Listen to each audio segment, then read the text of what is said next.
Like, I mean, never having been in a situation like this, thank goodness, and I'm sorry you and your husband and everyone else in this mall has to go through this as well.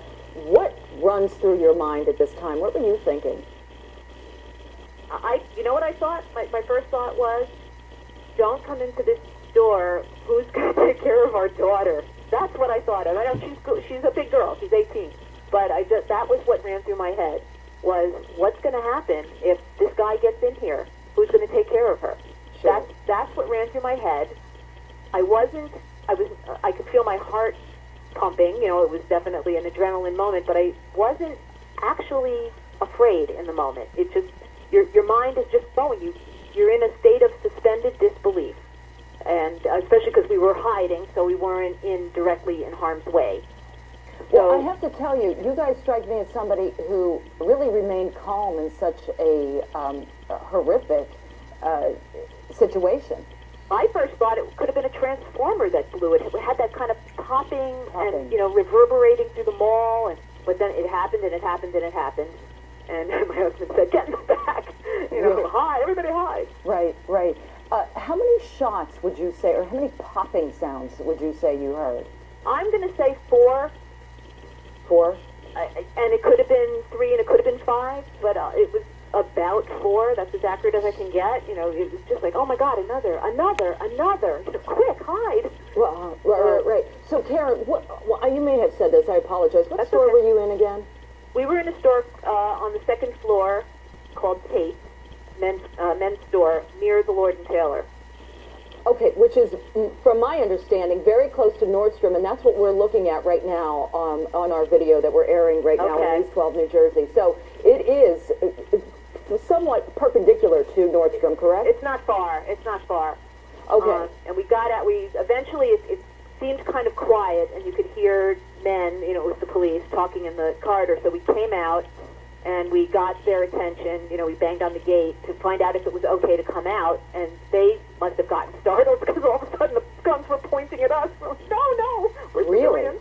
Yeah, well, they just heard people screaming, and sure, you know, they're on high alert. I don't blame them. Yeah, exactly. And, yeah, it was, you know, and they know what they're doing. Yes, they sure do. And as soon as we saw enough, there was a SWAT team and police with guns drawn and a police dog, and there was a lot of presence, and there were a lot of people. They were looking down from the 2nd floor down to the basement level floor, where apparently, I would presume that means that's where they thought the perpetrator was.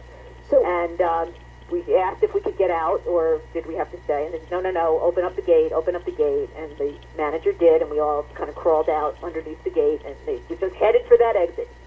I would assume you ran. We did.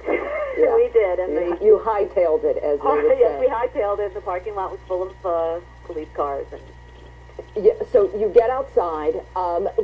Describe the scene once you're in the parking lot, because, listen, you're not alone. You're out there with, you know, the hundreds or thousands of other customers that were in this mall at the time. It was fairly orderly. There were a lot of police, and now that you're saying Nordstrom, they were clustered around one of the Nordstrom exits that faces north, and there were a lot there, but there were not. It wasn't like mass panic and people fleeing, because don't forget, it was already very close to closing time on a Monday, so it's going to be quiet anyway. And it was pretty orderly, and people were just exiting the mall. A few people were lingering in the parking lot, talking to each other.